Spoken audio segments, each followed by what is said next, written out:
So, Hoofbeats is delighted to welcome to the studio today Margie Godson from Meriden Equestrian Center. And Margie, I thought it would be great to kick off the show by asking you about your background with horses. So, tell us a little bit about your horsey history. Well, as a matter of fact, it might be rather interesting for some of your listeners to know that my horsey career actually started not very far from here, down Hanlon Road at a place called Cedar Creek, which was the home of the Guelph Pony Club. So I started riding at Cedar Creek in the middle 60s and was a pony club member there for many, many years and actually purchased one of their horses and later moved on um, over to the Kitchener area to do some dressage work. And from there, expanded into hunting on a regular basis and owning more horses, or actually, my parents owned more horses. Um, And that was the age when basically you had, one or two horses and you did absolutely everything with those horses. Yeah. You didn't have the specialization that you see nowadays. So the horses that we had, on a yearly basis in the winter time, we would ride them down the roads. If there were very few indoor arenas, so Right. you rode down the road. The other thing that was interesting was we would ski jor behind them as well, which Wow. was kind of fun. And then as spring came along, you'd leg them up a little bit more, and the summer horse shows would start, and there would be, schooling shows, and sometimes there would be indoor schooling shows at the beginning of the season if it wasn't too far away. And then the regular show season would start. And, we did Pony Club. We did one day events with the Pony Club. And we did 100 jumper shows, and they were sort of like club shows. Or there was the CHSA, which was the Canadian Horse Shows Association, which was the original founding organization of Equine Canada, and they Yeah. had A circuit shows. So there was sort of like club shows where you had a membership where you belonged to the A shows, and so you did that all summer, and then in the fall you hunted. Nice. And then, you started all over again. So basically, the same horse did just about everything. So they were far more multi purpose way back then. Right. So, And hunting, for people who haven't done it lately, that's like a big giant group hack following hounds with jumps in it. yeah, Sort of. pretty much. That's pretty much how you sum it up. There's of course, way back then, we used to have both a live pack and a drag pack, which basically meant that somebody would go out and lay the scent ahead of time, and Right. then you would go out and the hounds would follow that scent.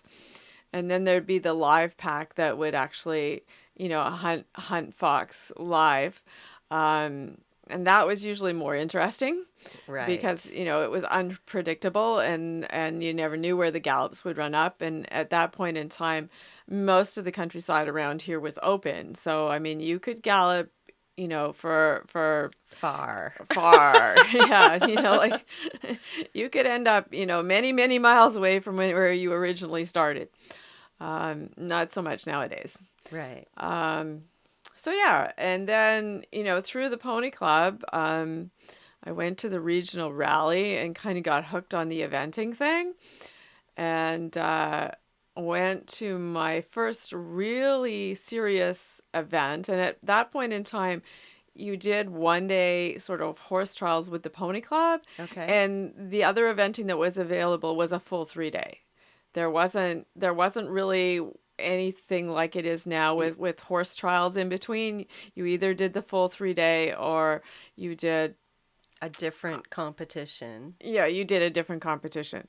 So so I did my first full 3 day at Joker's Hill, and that was kind of trial by fire.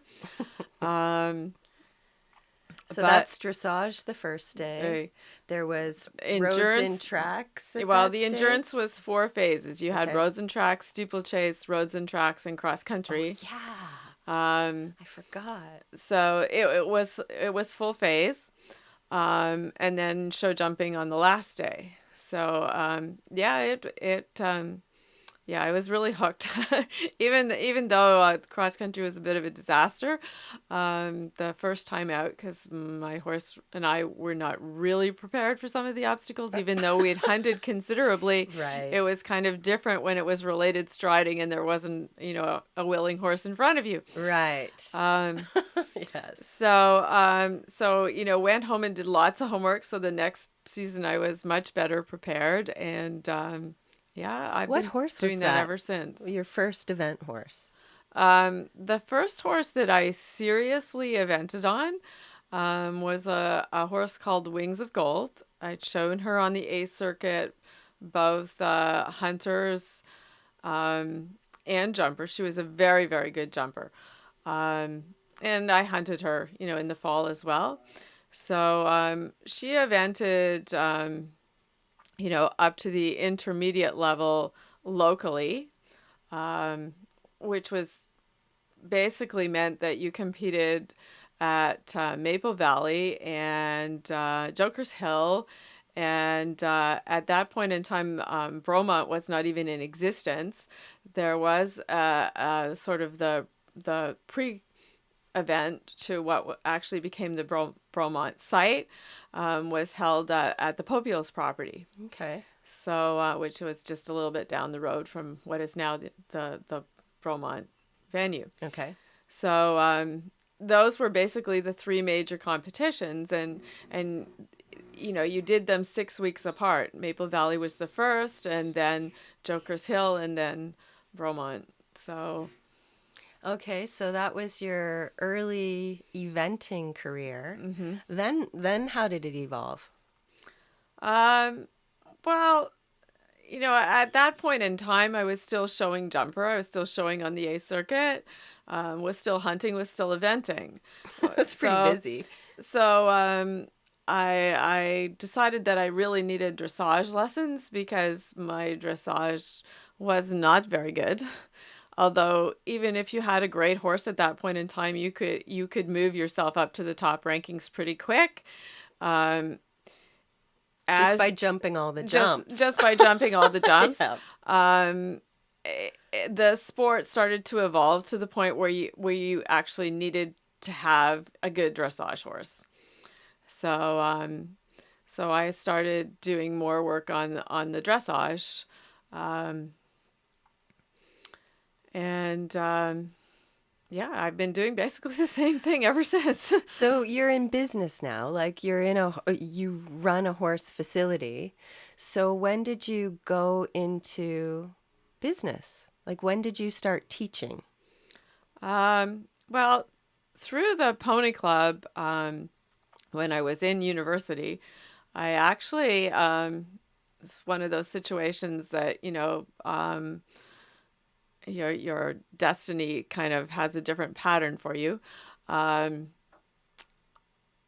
I couldn't go back to university in the fall because I had had an accident riding in the Canadian Championships and I had missed the first 6 weeks of school, which on the year system at university wasn't Kind of go- a key 6 weeks. yeah, kind of a key 6 weeks. So I was offered the opportunity to apply for a scholarship to go down to the Potomac Horse Center in Maryland, which I applied for and was granted the scholarship. So I went down to Potomac in Maryland and did my horse masters and my senior instructors. Um, you had to have your A Pony Club to apply for the scholarship. So I already had my A. I had already done a little bit of teaching in the Pony Club Yeah. and had, a few little freelance clients. Um, and then when I came back from Potomac, I basically about 6 months later was asked to run an equestrian facility in the area. So that's how I started sort of, as a full-time profession. And that, um, you know, led to, in a couple of years, actually operating my own facility as opposed to working for somebody else. Which you still do. Awesome. Well, I think we will take a quick musical break and then we'll come back with more questions for Margie Godson of Meriden Equestrian Center.